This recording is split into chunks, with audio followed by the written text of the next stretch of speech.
Mi nombre es Ezequiel Adamovsky, soy historiador, estoy en la Manzana de las Luces para el ciclo Clase Pública y en este abecedario de charlas me tocó la letra C y voy a hablar sobre la palabra clase mediero.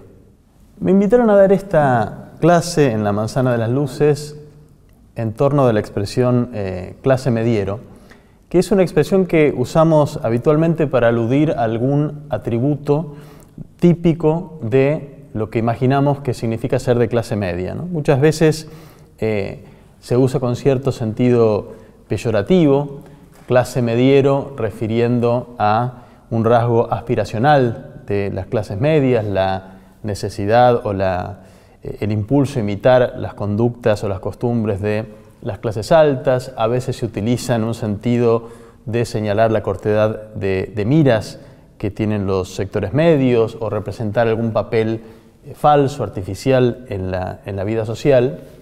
Es una expresión que forma parte de una serie de ideas que tenemos acerca de la clase media, que forman parte de nuestro sentido común y que hoy me gustaría discutir.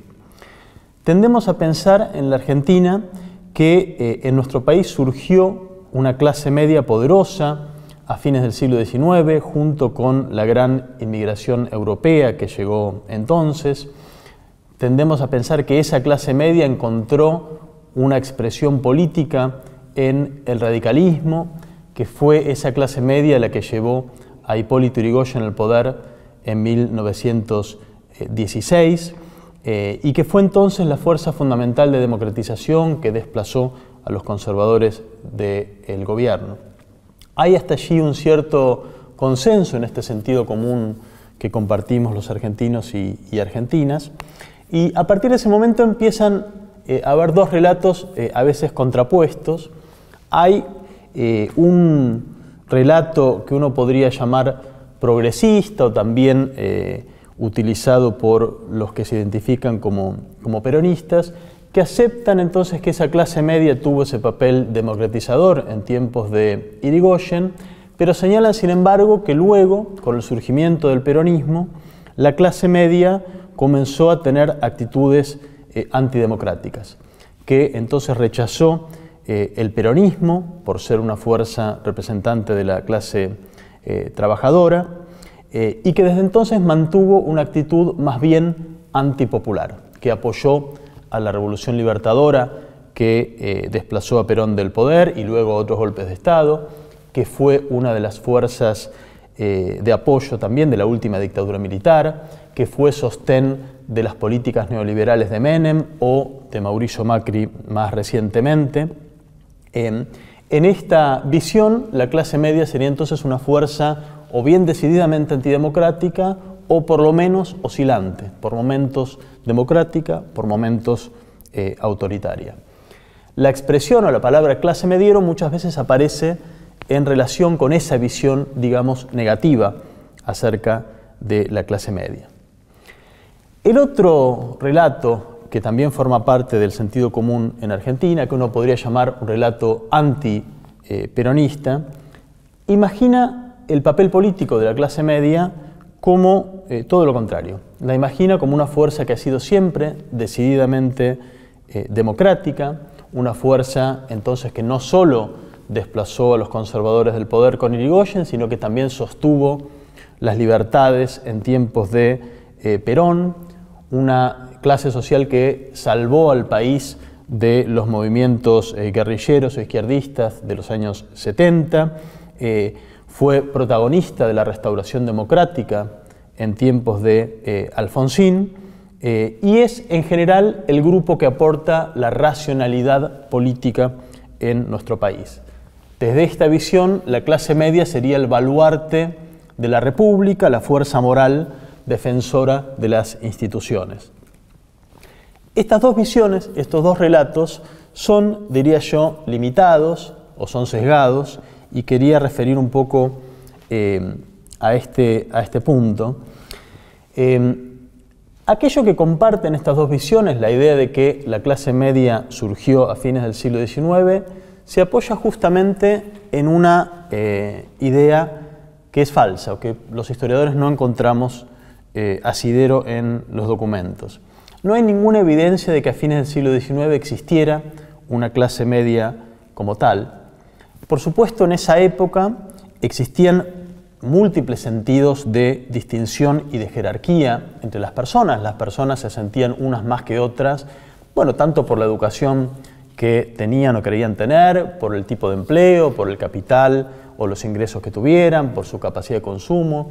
También podían sentirse superiores por su origen étnico o su color de piel. Había distintas maneras en las cuales las personas se distinguían y se diferenciaban del escalón más bajo de la sociedad, de los trabajadores, pero lo que no había a fines del siglo XIX era un sentido de unidad entre todos esos sectores. Un empleado podía sentirse más que un obrero, pero también un comerciante podía sentirse más que un empleado, un profesional más que un comerciante, y así sucesivamente. No había entre todos ellos el sentido de pertenecer a una misma clase social. ¿Cómo fue y cuándo fue que estos grupos comenzaron a sentirse parte de una clase media como tal? Bueno, esto fue un proceso lento que comenzó bastante más tarde de lo que uno imagina. Recién en el año 1920 se puso en circulación en la Argentina la expresión clase media, que era una expresión hasta entonces poco conocida entre la gente común. Fue en ese momento que algunos intelectuales y políticos pusieron en circulación esta expresión traída de los debates europeos en un contexto muy particular. En el año 1919 había sido la Semana Trágica, el pico del activismo obrero de carácter revolucionario en nuestro país, una semana entera en la cual el Estado perdió control de la ciudad de Buenos Aires y hubo disturbios en otras varias ciudades. En ese momento, algo que es menos recordado es que muchos sectores medios, sobre todo los empleados, actuaron en sintonía con los trabajadores. Y también hubo toda una ola de huelgas de sectores medios. Fue en ese contexto entonces que algunos intelectuales pusieron en circulación la expresión clase media como parte de una operación político-cultural para despegar esos dos grupos, trabajadores manuales de empleados, tratando de instigar un orgullo de clase media entre los empleados e invitarlos entonces a separarse de los disturbios callejeros de ese momento y la ola de huelgas. Sin embargo, esa operación en el año 1920 no tuvo éxito. No hay ninguna evidencia de que algún grupo considerable de la población hiciera propia esa palabra, ese término, para definir su identidad. Esto sucedió recién, unos cuantos años después, en tiempos de la irrupción del peronismo. Fue la irrupción del peronismo lo que generó un movimiento de rechazo que encontró en el término clase media un término útil para identificarse. Hay que recordar que la aparición del peronismo trastornó profundamente las relaciones entre las personas de distintos sectores sociales en nuestro país y la relación entre las personas y el Estado, de manera realmente muy profunda. Las políticas de Perón generaron una adhesión muy grande entre los sectores más bajos y un rechazo muy fuerte entre los sectores altos, pero también entre parte de los sectores medios. Los motivos de este rechazo fueron varios. Algunos tenían que ver con cuestiones de orden estrictamente económico, los aumentos de sueldo que desagradaban a quien debía pagarlos, los nuevos derechos laborales que también ponían límite a la autoridad patronal. Pero no toda la oposición a Perón se explica por causas económicas. También, por diversos motivos, hubo sectores que no se vieron perjudicados en lo económico y, sin embargo, también rechazaron las políticas del peronismo. Durante el año 1945 se fue gestando un movimiento social amplio de rechazo de Perón que inicialmente estuvo motorizado por las asociaciones representativas del gran capital. El primer núcleo de oposición política a Perón tuvo que ver entonces con las entidades empresariales como la Bolsa de Comercio, la Sociedad Rural, la Cámara Argentina de Comercio, que fueron las que pusieron en marcha el movimiento de oposición e impulsaron a los partidos políticos a sumarse. Esas entidades empresariales organizaron, redactaron, en verdad, el Manifiesto del Comercio y la Industria, publicado en junio de 1945, en el cual no solo firmaron esa crítica al gobierno militar de entonces, las asociaciones del gran capital, sino que consiguieron arrastrar a más de 300 entidades representativas del pequeño comercio, del pequeño capital, del ramo minorista, de lo que uno llama la pequeña burguesía. Y esto es un dato importante porque fue la primera vez que había una coalición pública entre las asociaciones del gran capital y de la pequeña burguesía. Fue esa asociación la que presionó a los partidos políticos para unificarse en una alianza que fue la famosa Unión Democrática. Y sellada esa alianza, hicieron una manifestación pública, callejera, realmente impresionante, de probablemente 200.000 personas en la ciudad de Buenos Aires, que era una manifestación para la época gigantesca, a la cual adhirieron entonces no solo ahora las asociaciones del gran capital y de la pequeña burguesía, sino toda una miríada de entidades representativas de los profesionales, los docentes, los estudiantes, decenas de agrupaciones femeninas, barriales, vecinales, de todo tipo, en una coalición social que no había tenido antecedentes en la política argentina. Era la primera vez que todos esos sectores tan dispares actuaban de manera conjunta. Esa marcha fue un verdadero éxito y consiguió que a comienzos de octubre Perón fuese desplazado de todos sus cargos, recluido luego en la isla Martín García, desde donde lo trajo de vuelta inesperadamente a la política nacional la manifestación del 17 de octubre del 45.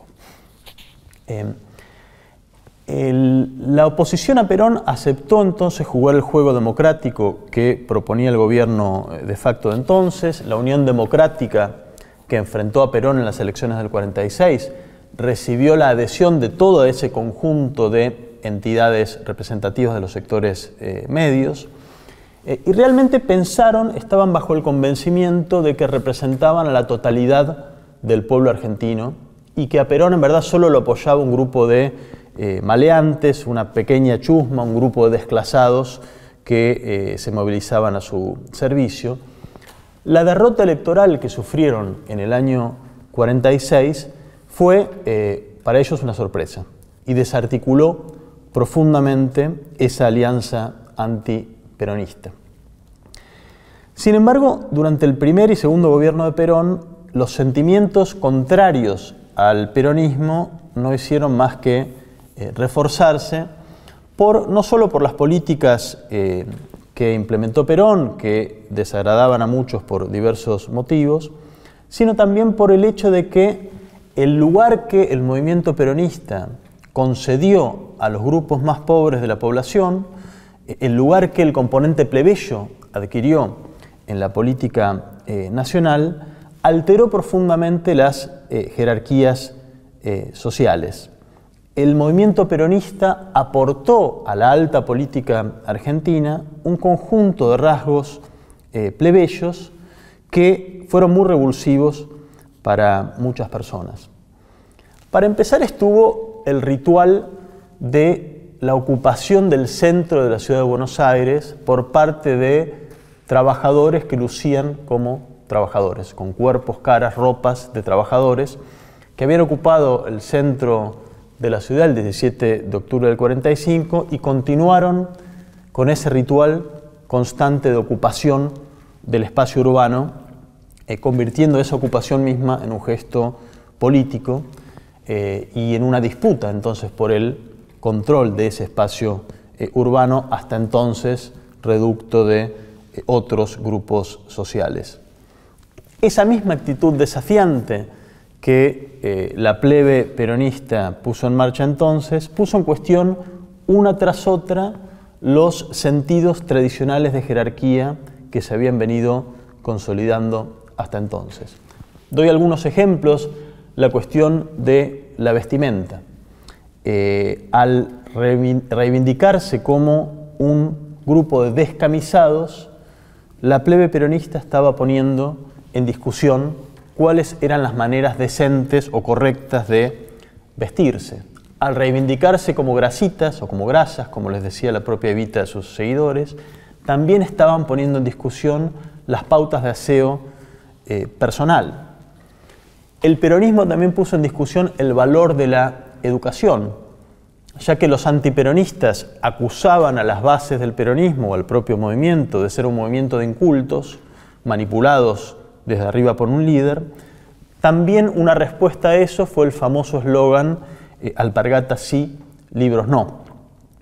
Los ideales de decencia y jerarquía familiar también fueron puestos en cuestión, sobre todo en lo que tiene que ver con el lugar de las mujeres, con el lugar que adquirió Evita a la cabeza de ese movimiento. Evita, debe recordarse además, una actriz, que era una profesión poco decente en esa época, que además era hija ilegítima y había convivido con Perón sin estar casada y todo el mundo lo sabía. Y finalmente también la plebe puso en cuestión, de manera implícita, la jerarquía de los orígenes étnicos y los colores de la piel. Como notó el diario Clarín, azorado en el año 1945, de pronto se escuchaba hablar en quechua, en guaraní, en el centro de Buenos Aires, y hubo manifestaciones visibles de presencia de lo no blanco, como el famoso Malón de la Paz de 1946, que trajo una caravana caminando desde el noroeste del país para reclamar por tierras ancestrales indígenas, algo que no había sido visto hasta entonces en la política argentina. De múltiples maneras, entonces, el peronismo, a veces a pesar de la propia figura de Perón, que no siempre alentaba este tipo de manifestaciones, el peronismo puso en cuestión las jerarquías de clase, de cultura, de raza que había en la Argentina hasta entonces. Las personas de clases altas o también de sectores medios, las personas educadas, las personas de tez blanca, tuvieron que acostumbrarse a compartir el espacio público, a compartir también el campo político con un grupo social, un grupo demográfico, un grupo étnico, con el cual no estaban acostumbrados a convivir. Para complicar todavía más las cosas, el discurso de Perón, la narrativa que propuso Perón, situaba a ese nuevo sector social, al sector trabajador, como la encarnación de esa nueva Argentina que Perón decía estar construyendo. La figura del trabajador, el cuerpo del trabajador, apareció como emblema de lo argentino, como encarnación de ese futuro de grandeza que esperaba al país, y esto naturalmente desplazaba a quienes implícitamente estaban hasta entonces ocupando ese lugar, que eran las llamadas fuerzas vivas del país, que por supuesto incluían a los sectores medios junto con los altos. El peronismo de muchas maneras entonces puso en cuestión quién era quién ocupaba qué lugar, puso en cuestión también el valor de lo individual por comparación o por oposición a lo colectivo, al promover derechos colectivos para grandes grupos sociales, se ponía implícitamente en cuestión el valor del esfuerzo individual, ¿no?, que era el canal por el que se suponía que una persona podía ascender socialmente, mejorar su condición, ¿no? Ahora el valor del esfuerzo individual se comparaba o competía con los logros colectivos. De múltiples maneras, entonces, todo esto sacudía las jerarquías sociales y los sentidos de superioridad heredados hasta entonces, ¿no? Por todos estos motivos, entonces, una parte de los sectores medios, junto con los sectores altos, por supuesto, rechazó al peronismo. Sin embargo, al principio, este grupo no se consideró a sí mismo una clase media todavía. En el año 45, cuando rechazaban a la figura de Perón, estaban convencidos de que que representaban a toda la nación, por lo cual no era conveniente ni necesario, no había ningún estímulo a imaginarse como una clase media. Para poder imaginarse o asumirse como clase media, primero tenían que aceptar que no representaban a toda la nación, sino solo a una parte. Y eso implicaba algo muy incómodo, que era reconocer al mismo tiempo que una parte de la nación, y no solo una pequeña chusma desclasada, sino una parte legítima de la nación, estaba con Perón. Ese reconocimiento vino a la fuerza, a los golpes, por efecto de la derrota electoral del año 1946. Fue esa derrota lo que obligó a reconocer al Frente Antiperonista que no representaba a toda la nación, y más aún que una parte mayoritaria de la nación, la parte más baja, los había rechazado en elecciones limpias. Esa constatación forzó a reconocer entonces que la nación estaba partida en dos y que la Argentina que se autoconsideraba, se autodefinía como la Argentina culta, no podía seguir actuando bajo el convencimiento de que representaba a toda la nación. Ese pueblo abstracto del que hablaba la Constitución argentina estaba partido en dos, esa partición se había vuelto evidente, indisimulable, y de esa constatación fue que entonces surgió la identidad de clase media, ¿no? La necesidad de identificarse como una parte de ese todo nacional y no como el todo. No fue, sin embargo, algo que sucediera de manera, digamos, totalmente espontánea. También a partir del año 1946 hubo una operación político-cultural similar a la del año 1920, en la cual algunos políticos e intelectuales comenzaron a machacar con la idea de clase media, tratando de instigar un orgullo entre una parte de la población. Y fue recién en esa época que hay evidencias de que esa campaña ahora sí se hizo carne en un grupo importante de la población argentina. ¿Para qué servía o por qué? ¿Cuál era el incentivo de identificarse como clase media? Bueno, para empezar, era un modo de diferenciarse de esa clase baja que apoyaba a Perón, despreciada entonces como una clase baja inculta y también despreciada sobre bases étnico-raciales, ¿no? Despreciada por cabecita negra. Pero también había otra utilidad extra en identificarse como clase media, que era que servía para contrarrestar la estrategia discursiva que estaba empleando Perón en ese momento. Perón sostenía que el pueblo argentino era prioritariamente el pueblo trabajador y al mismo tiempo que el pueblo trabajador era peronista. La nación, que es la contraparte del pueblo argentino, estaba entonces identificada con un sector social en particular, era el pueblo, pero sobre todo el pueblo trabajador, y con una identidad política en particular, que es la identidad peronista, y por supuesto con la figura de Perón. Perón sostenía que fuera del pueblo peronista no quedaba, políticamente hablando, otra cosa que ese pequeño grupo de oligarcas antipatria que no comprendía la tarea de organización de la nueva Argentina. Es decir, era un discurso que no otorgaba o no permitía ninguna legitimidad a otra fuerza política fuera del peronismo. Sentirse, representarse, pensarse, imaginarse como clase media servía en ese momento para disputarle a Perón un lugar legítimo en la mesa nacional.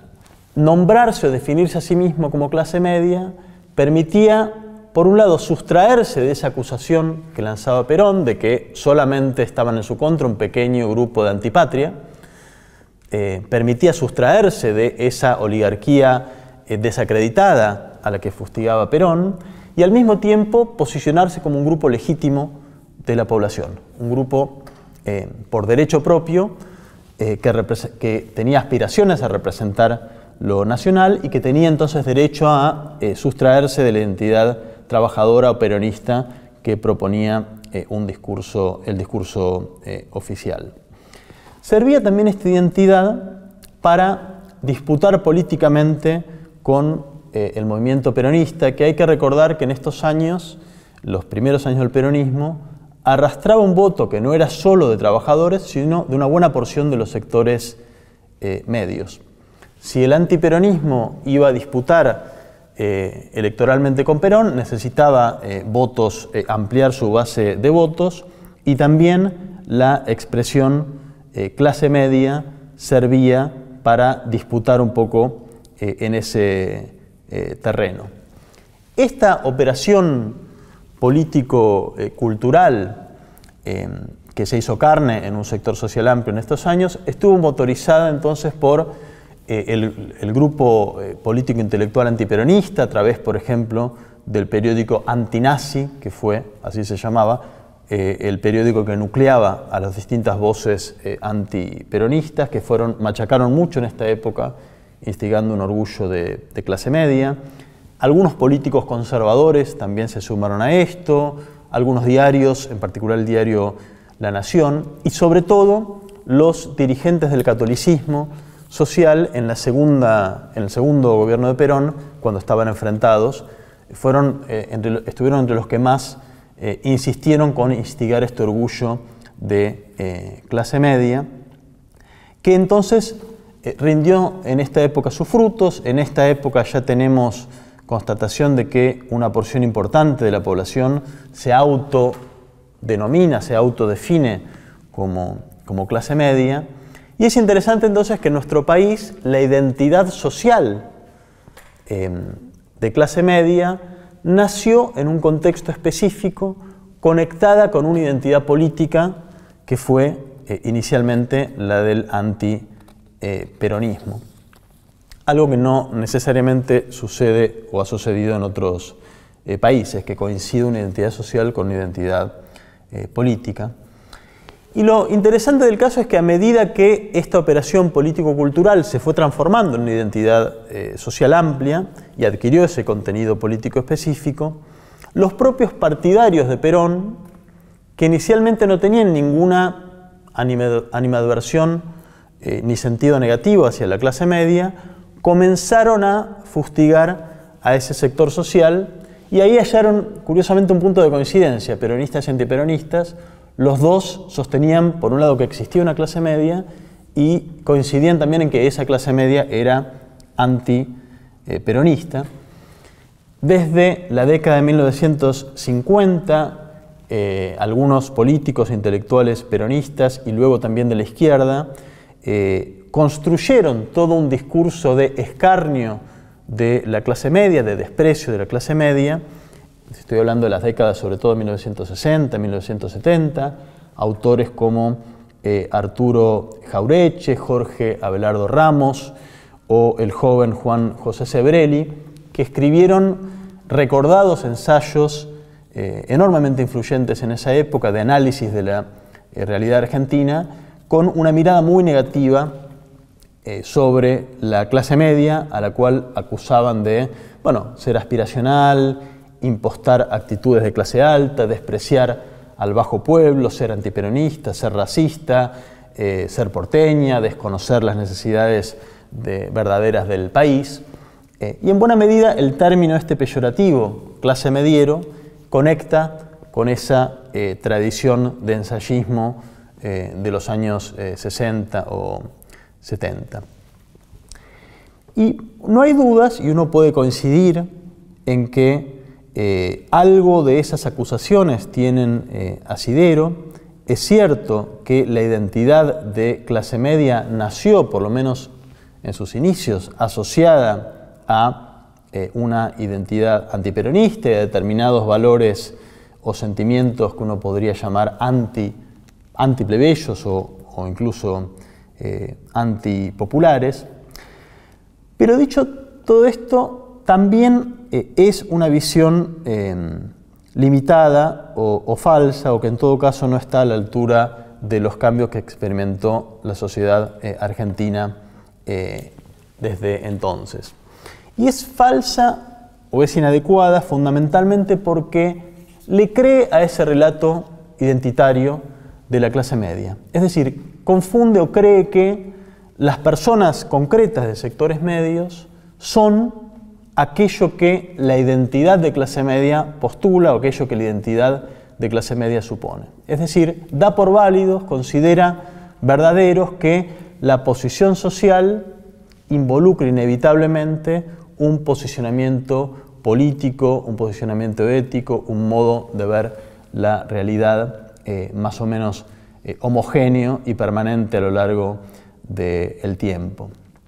Y la verdad es que no hay tal cosa. Ha sido rara en la historia de nuestro país los momentos en los cuales los sectores medios actuaron como un sujeto político realmente unificado, es decir, con una actitud política más o menos bien recortada según diferencias de clase. Sucedió sí en los años 50, en la época del derrocamiento de Perón, pero fuera de esos años, los sectores medios en nuestro país han sido menos clase medieros de lo que uno supondría. Si algo caracteriza a la política argentina, a la historia argentina de todo el siglo XX, diría, es que han habido importantes movimientos populares, una de cuyas fortalezas principales fue que consiguió arrastrar a una porción importante de los sectores medios. El irigoyenismo supuso una alianza entre sectores bajos y sectores medios. El propio peronismo nació con un voto interclasista importante. La participación de jóvenes de sectores medios fue absolutamente crucial en la política peronista y también marxista en los años 70. También la resistencia a la última dictadura encontró asiento en una parte de los sectores medios.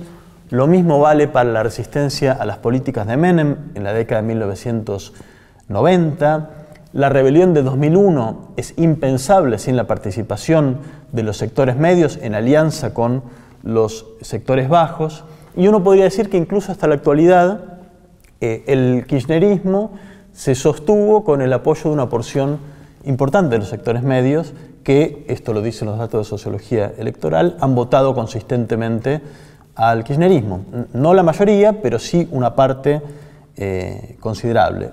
Es decir que no hay tal cosa como un sujeto político homogéneo que uno pueda llamar clase media y que actúe de una manera similar a través del tiempo. Más bien es un sujeto que políticamente ha estado partido y que una parte considerable de ese grupo social participa de identidades populares más amplias que los conectan con las políticas de las clases populares, de las clases bajas. Por último, y con esto termino, el relato según la cual la clase media sería un sujeto político unificado, con esos rasgos antiplebeyos, normalmente tiene una contracara que es un modo de imaginar las clases bajas, que es exactamente lo opuesto, como si las clases bajas inevitablemente tuviesen opciones políticas que favorecen gobiernos populares o medidas populares, y esto también es limitado y es falso y cada vez lo vemos con mayor claridad. Hay una parte de los atributos morales y políticos que uno suele asignar a la clase media, las partes digamos más negativas, que sin embargo están presentes también hoy entre las clases populares, ¿no? El gusto por el consumo de determinados bienes o marcas de prestigio, la propia discriminación hacia los más pobres o hacia la gente de pieles más oscuras también está presente en las clases populares, y como hemos visto en los últimos años, también han hecho pie identidades políticas, preferencias políticas, derechistas o incluso autoritarias, ¿no? En otras palabras, esta clase termina con una invitación a revisar esas sociologías veloces que a veces se nos proponen y que el término clase mediero muchas veces canaliza, que nos hacen pensar que existe una partición clara entre clase baja y clase media y que esa partición se corresponde con dos sujetos políticos con atributos absolutamente diferentes y sin contacto o comunicación entre sí. Muchas gracias.